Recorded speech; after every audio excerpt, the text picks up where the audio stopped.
Novel زخم بسم اللہ الرحمن الرحیم ایپیسوڈ 1 اے شیڈو اننون اجنبی سی پرچھائی آغاز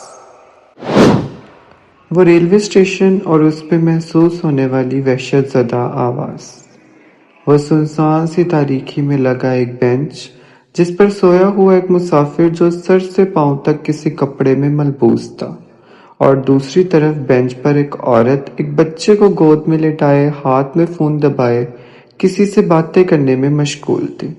وہاں لوگ تو موجود تھے، مگر خاموشی اس قدر کہ 10 سے زیادہ منٹ کوئی وہاں رک جائے تو ڈر کے آغوش میں آ جائے۔ ابھی ٹرین کو آنے میں 10 سے 20 منٹ درکار ہیں، کولی نے میرب سے کہا۔ وہ ماڈرن سی جینز میں ملبوس، اوپر سیاہ رنگ کی شرٹ پہنے چادر لیے کھڑی تھی اور ٹرین کا انتظار کرتے کرتے تھک سی گئی تھی۔ اس کے منہ پر آنے والی شکن اس بات کا ثبوت تھی کہ جیسے کوئی بڑا کام کر کے آئی ہو اور تھکن سے نڈھال اب ٹرین کا انتظار کر رہی ہو۔ ہاتھ میں کالے رنگ کا ہینڈ کیری اور دوسرے ہاتھ میں فون لیے وہ فون میں مصروف تھی۔ یوں اچانک اس کی اسکرولنگ کرتی ہوئی انگلیاں رکی۔ اسے ایک ہلکی سی آہٹ محسوس ہوئی۔ اپنی آنکھوں کو گھماتے ہوئے اس نے دائیں طرف اپنا سر گھمایا جو شاید اس کے لیے خطرناک ہو سکتا تھا۔ پیروں تک آتے سفید فراک میں ملبوس جس پر نیلے اور کالے رنگ کے چھوٹے چھوٹے پھول بنے ہوئے تھے، اوپر گہرے رنگ کے بھورے بال جو بھاگتے ہوئے کھلی فضا میں رقص کرتے دکھائی دے رہے تھے۔ ہاں، وہ بھاگ رہی تھی، وہ لڑکی کسی انسان یا چیز سے اپنی جان بچا رہی تھی۔ ایک پل کے لیے میرب کو تجسس ہوا، اس نے اپنا قدم آگے بڑھایا۔ باجی، آپ کا سامان رکھ دوں؟ ٹرین آ گئی ہے، کولی نے کہا۔ میرب نے کولی کی طرف دیکھا اور دھیرے سے کہا، جی رکھ دیں۔ جب دوبارہ پلٹی تو وہاں کوئی نہیں تھا۔ چند لمحے کھڑی رہی، جیسے کسی سائے کی جھلک کو دوبارہ دیکھنے کی کوشش کر رہی ہو، مگر تھکن نے تجسس پر غلبہ پا لیا۔ اس نے قدم بڑھایا اور ٹرین کے ڈبے کی طرف چل دی۔ جیسے ہی ٹرین میں داخل ہوئی، ایک اجنبی سی خنکی اس کا استقبال کرنے لگی۔ ڈبے کی خاموشی میں بس قدموں کی چاپ گونج رہی تھی، وہی آوازیں جو کچھ دیر پہلے اس نے سنی تھی۔ وہ بیٹھ گئی، کھڑکی سے سر ٹکا لیا اور آنکھیں بند کر لیں، لیکن پھر اچانک سامنے والی سیٹ پر ہلکی سی آہٹ ہوئی۔ میرب نے دھیرے سے آنکھیں کھولی۔ ایک لڑکی، چھوٹی سی، کمزور سی آ کر بیٹھ گئی تھی۔ ایک لمحے کے لیے وقت تھم سا گیا۔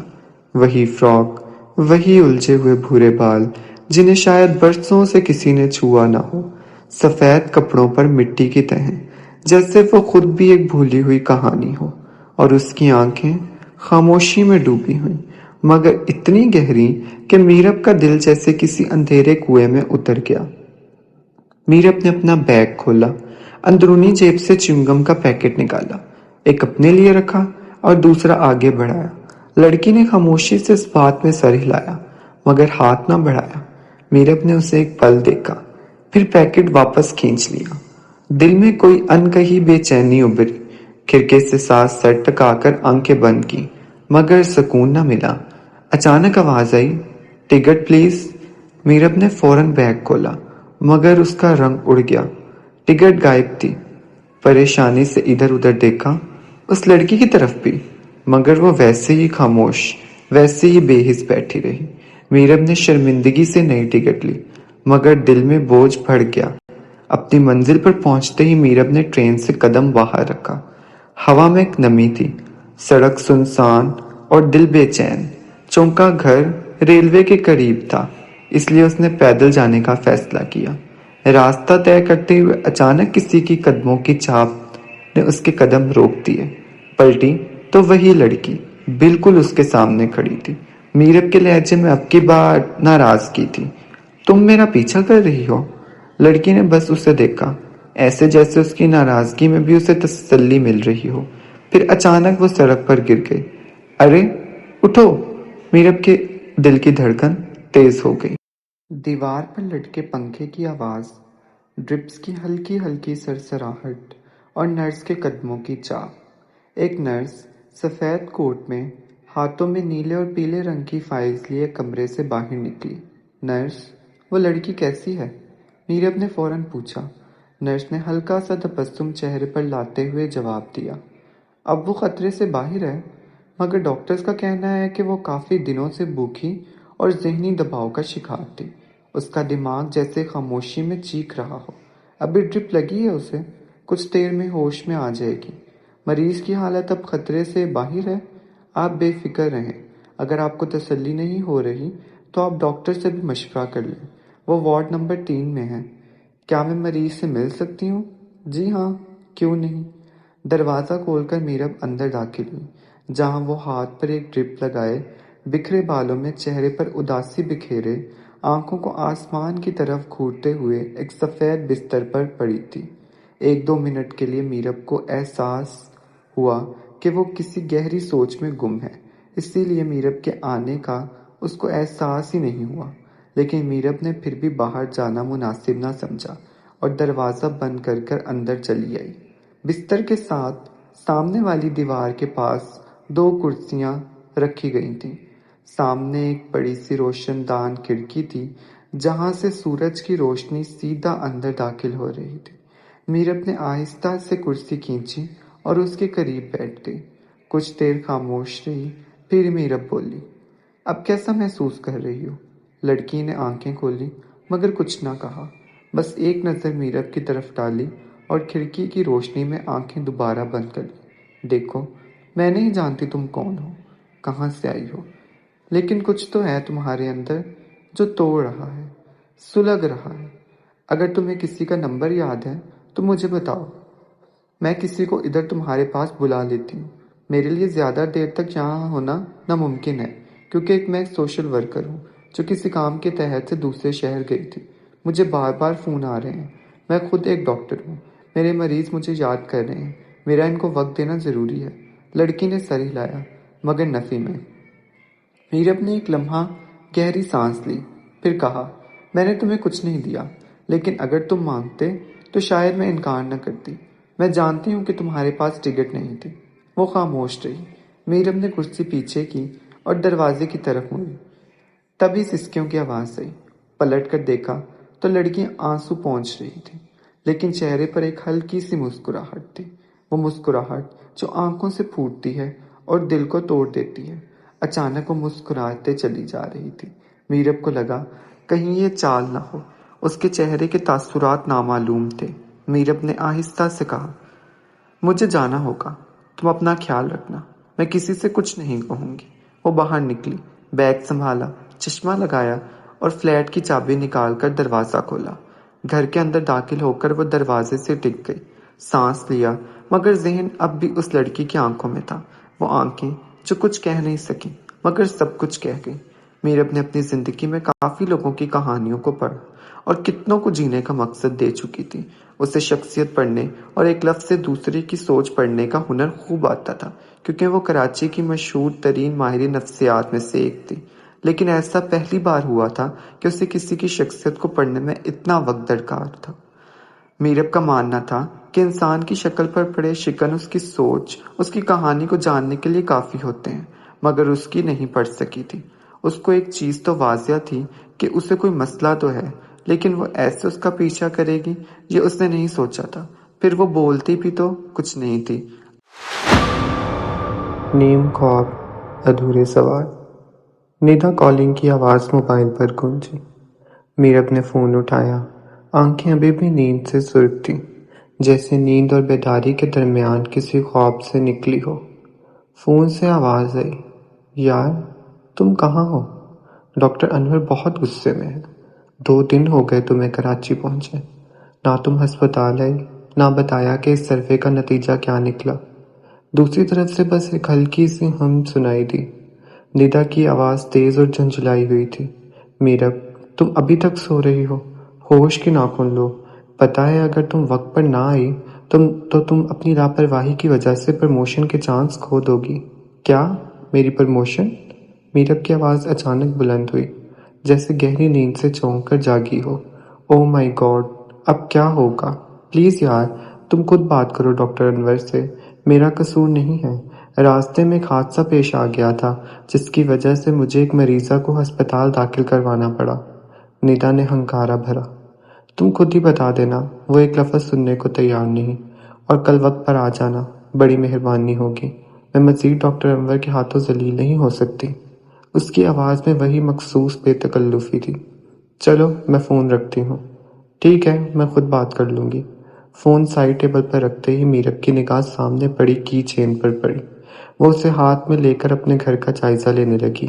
جب پیٹ میں بھوک سے چوہوں نے ہلچل مچائی تو وہ اٹھی اور فریج کھولا، کچھ کھانے کی تلاش میں وہاں سے ایک سیب نکالا اور کھانے لگی۔ ایک خوبصورت چشمہ لگائے، پیلے رنگ کی شرٹ اور نیچے جینز پہنے جس کے پاؤنچوں کو نیچے سے فولڈ کیا گیا تھا۔ میرب ہاتھ میں کالا بیگ تھامے، بال شانوں تک بکھیرے، پورے اعتماد اور وقار کے ساتھ اپنی گاڑی کا دروازہ کھول رہی تھی۔ اسی لمحے اس کی نگاہ سامنے بیٹھے ایک بچے پر پڑی، سانولی رنگت کا، ننگے پاؤں سیڑھیوں پر بیٹھا، دونوں ہاتھوں سے ٹھوری کو سہارا دیے، گہری سوچوں میں گم وہ مغرب کی جانب دیکھ رہا تھا۔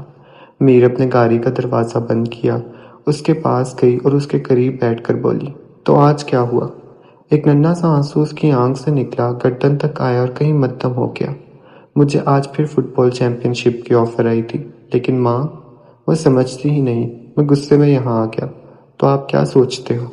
باجی، ماں گندی ہے، کہتی ہیں مہنگے اسکول میں پڑھنے جاتا ہوں، کھیلنے نہیں، انہیں صرف میرے نمبروں سے مطلب ہے۔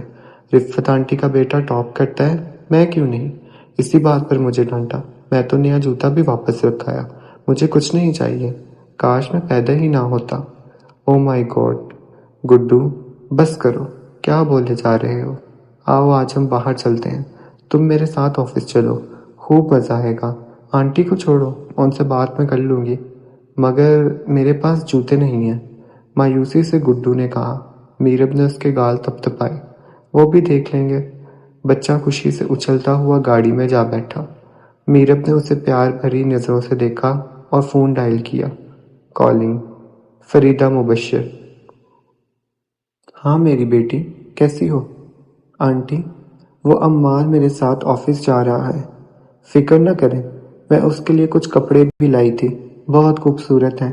میں نے دیکھا تو سوچا میرا تو کوئی بھائی ہے ہی نہیں، تو کیوں نہ عمار کے لیے لیتی چلوں، میں اسے کھانا بھی کھلا دوں گی، انتظار مت کیجیے گا۔ فریدہ آنٹی کی آواز میں تھکن اور افسردگی تھی۔ تمہارا بہت شکریہ میرب۔ کوئی بات نہیں آنٹی، مجھے پتا ہے، سب ٹھیک ہو جائے گا، اپنا خیال رکھیے گا، خدا حافظ۔ گاڑی اسٹور کے سامنے رکی۔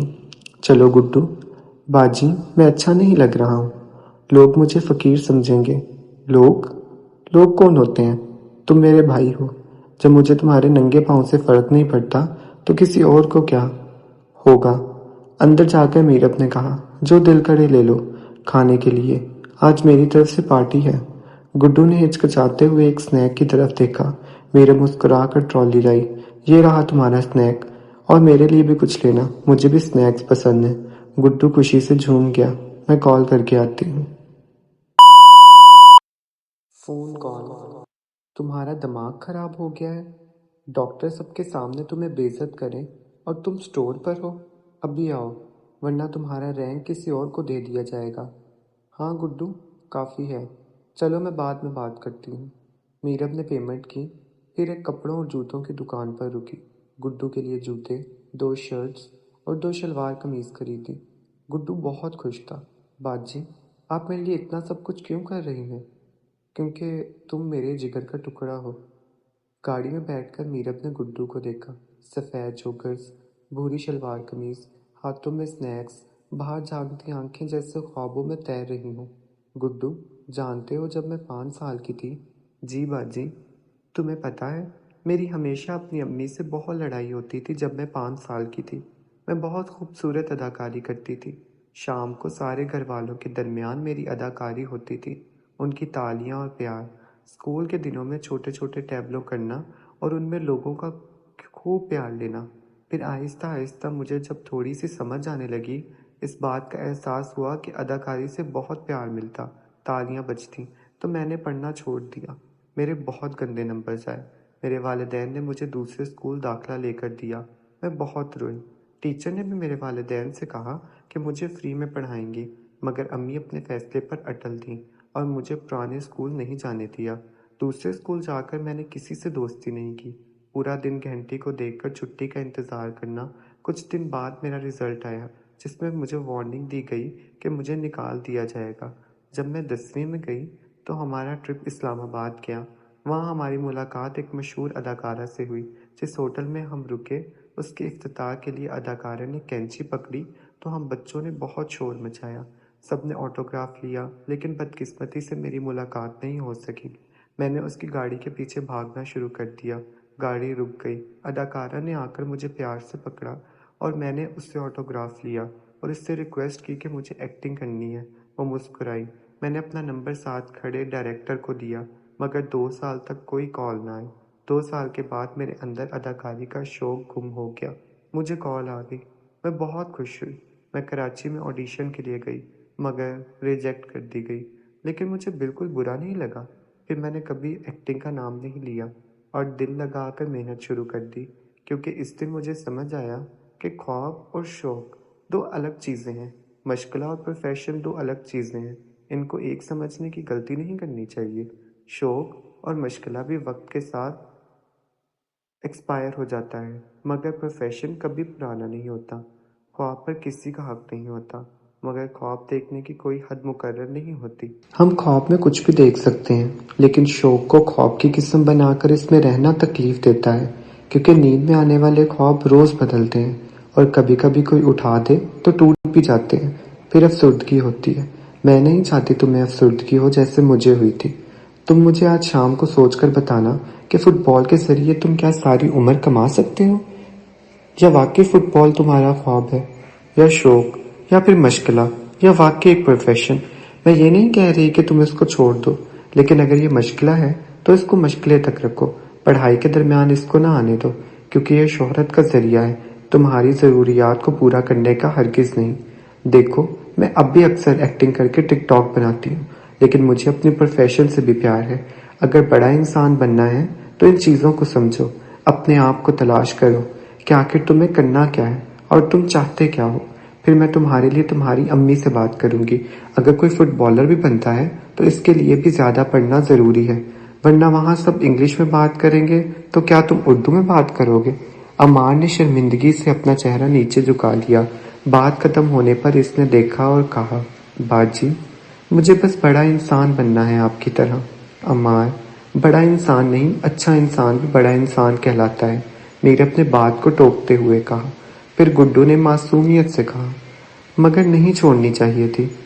میر اپنے ایک ہلکی سی مسکراہٹ کے ساتھ کہا، بس زندگی نے سکھایا ہے کہ ہر چیز ہمیشہ کے لیے نہیں ہوتی۔ شوق عزت نہیں دیتا جب تک وہ تمہاری صلاحیتوں سے جڑ کر روزی نہ بن جائے۔ عمار نے سر جھکا لیا۔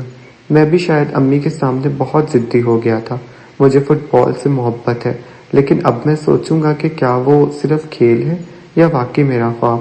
میرب نے پیار سے اس کے سر پر ہاتھ پھیرا۔ یہی تو بات ہے گڈو، بڑے لوگ وہی ہوتے ہیں جو خود کو پہچانتے ہیں۔